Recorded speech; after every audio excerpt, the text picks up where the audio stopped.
You've never touched a stock in your life, and you still trade on 6 different markets every single day. You just don't call them markets, so you never notice the price you're paying. Here's the claim this whole video is built on. Markets aren't a place, they're a pattern. Anywhere scarce things get exchanged under competition, you have a market, whether or not a single dollar ever changes hands. Labor, attention, reputation, dating, politics, even the minutes in your day, all of it trades, all of it prices, all of it can be won or lost. Once you see the pattern, you can't unsee it. And that's genuinely useful, because markets you can't see are markets you always lose. Let's start with the one you already sort of know about, and then go somewhere you don't. Your job is a market, obviously. You sell hours and skills, an employer buys them, and the price is called a salary. But here's what people miss. It's a market with 2 sides, and most people only ever learn to think about one of them. Everyone understands supply and demand for a product on a shelf. Fewer people apply the exact same logic to themselves. If 10,000 people can do your job and only 100 people can do the job one desk over, guess which desk pays more, regardless of how hard either job actually is. Difficulty was never the variable. Scarcity was always the variable. This is why a mediocre plumber can out-earn a brilliant poet. And it isn't a tragedy, it's just the market pricing scarcity correctly. Once you see your career as a market, the strategy changes completely. You stop asking, am I working hard enough? And start asking, am I scarce enough? Those are very different questions, and only one of them reliably moves your price. Now let's move to a market that doesn't involve money at all, and it's running on you right now, this exact second. Attention.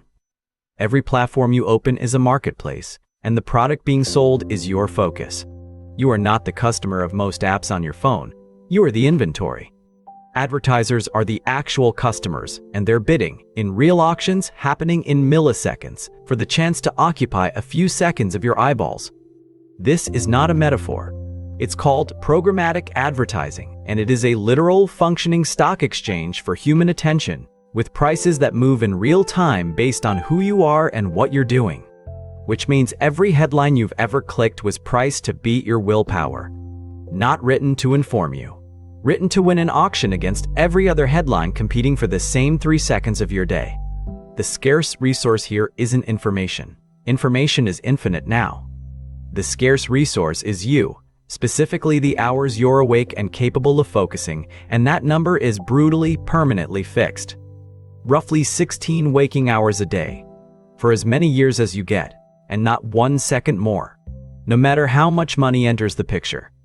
Every platform is fighting over a fixed supply that never grows, which is exactly why the competition for it has gotten so unbelievably aggressive. So when you feel like you can't put your phone down, that's not a personal failing. That's a market working exactly as designed, extracting the one resource that never goes on sale, because it's never had a surplus to begin with. Now here's a market almost nobody names out loud because naming it feels a little uncomfortable. Reputation. Your reputation is priced, traded, and constantly revalued, whether you participate consciously or not. Every recommendation someone gives you, every reference check, every time your name comes up in a room you're not in, that's a transaction. Someone is spending their own credibility to vouch for yours. That's not a metaphor either. Trust is a currency, and people spend it carefully, because it's genuinely finite. Think about why a 5-star review matters so much more than the 5th time you personally tell someone you're trustworthy. Because you're a biased source about yourself, but the reviewer is spending their own reputation to back you. They have skin in the game. You don't, not in that transaction. Reputation markets have wild volatility too, just like any other. One scandal can wipe out a decade of built-up trust in a single afternoon. That's not an overreaction from the public. That's a market correcting on new information, exactly the way a stock price crashes when bad news breaks. And reputation, like any market, has liquidity problems. A great reputation in one city, one industry, one friend group, doesn't automatically convert anywhere else. You can be a 5-star name in your field and a complete unknown 3 industries over. That's the same illiquidity problem as gold in a desert. Immense value, in the wrong market, at the wrong moment, and it converts to nothing. Now let's talk about the market most people find hardest to admit is a market at all. Dating. This one gets uncomfortable fast, because we like to believe love is above supply and demand. And emotionally, sure it is. But the search for love happens inside a ruthlessly economic structure, whether anyone likes admitting that or not. Every dating app is, quite literally, a two-sided marketplace, the exact same structure as a stock exchange or a used car lot. Buyers and sellers, both browsing inventory, both making offers, both getting rejected at a rate that would be considered catastrophic in literally any other market. Economists have studied this directly, and the findings map onto classic market behavior with almost eerie precision. Attention gets concentrated on a small slice of highly desirable profiles, exactly like the way capital concentrates around a small number of blue-chip stocks. Everyone else competes for whatever's left, in the same long tail that every market eventually produces. There's even a documented phenomenon where the more options a platform shows you, the pickier and less satisfied you become with any single choice. That's not a personality flaw. That's the exact same paradox economists find in retirement plans with too many fun choices, or grocery aisles with 40 kinds of jam. Too much choice doesn't make decisions easier. It makes indecision the rational, predictable outcome. Which means the endless swiping isn't a character flaw, it's the completely predictable behavior of a rational shopper standing in an enormous, overstocked store.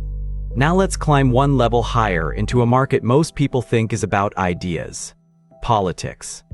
On the surface, sure, politics is a debate about values. Underneath, it runs on the exact same mechanics as everything else in this video.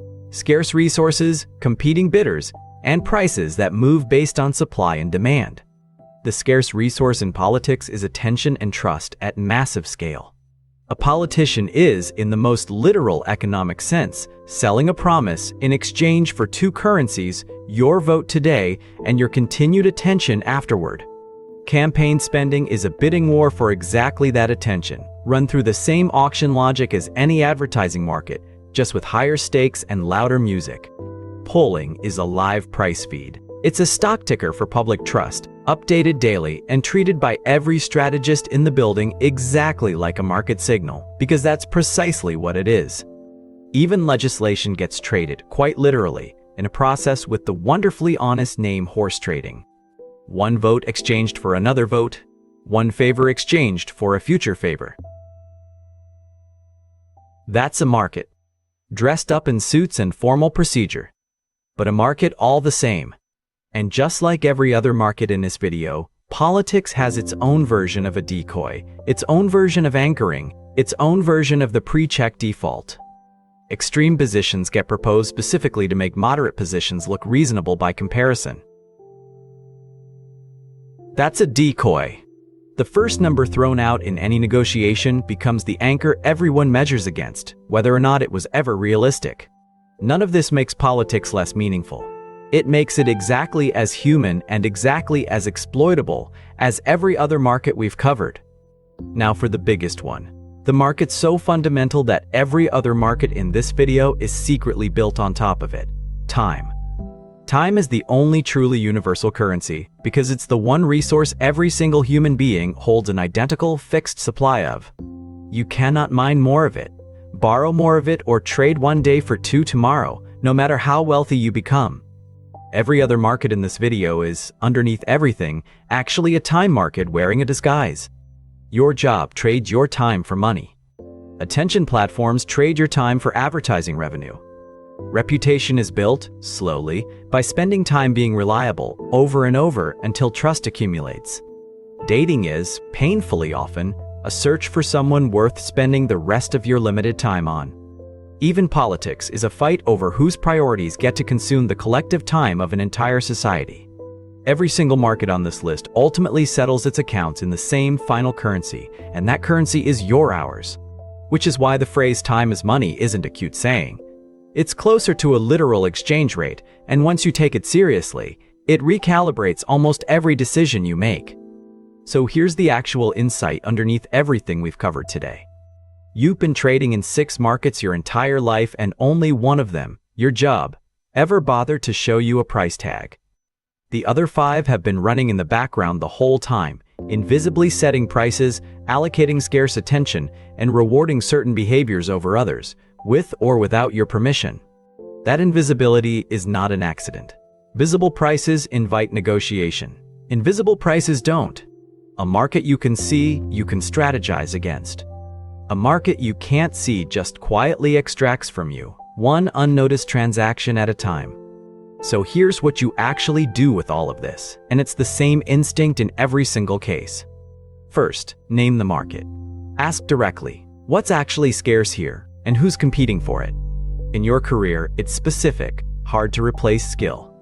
In your attention, it's your focused hours. In your reputation, it's other people's willingness to vouch for you. In dating, it's genuine compatibility, not just surface-level options. In politics, it's trust at scale. In time, it's the literal, ticking, unrenewable hours of your one life. Second, once you can name the scarce resource, price your own behavior against it deliberately instead of by accident. Ask if the hour you're about to spend is actually buying something you choose on purpose, or if you're simply the path of least resistance for someone else's bidding war. Third, remember that in every market covered today, scarcity beats effort, every single time. Being busy in an oversupplied lane will always lose to being available in an undersupplied one. That's true for your career. It's true for your reputation. It's true for your dating profile. It's even true for your Tuesday afternoon. None of this is cynicism, by the way, whatever it might sound like right now. Markets aren't evil. They're just honest in a way most of daily life pretends not to be. They tell you, with total clarity, what's actually scarce and what's actually being competed for, if you're willing to look. Most people go their entire lives playing in 5 markets without ever admitting the game is even happening. That's exactly why they keep losing rounds they didn't know they'd entered. You don't get to opt out of any of this. Every human being alive is already playing all 6 of these markets right now, whether they've noticed or not.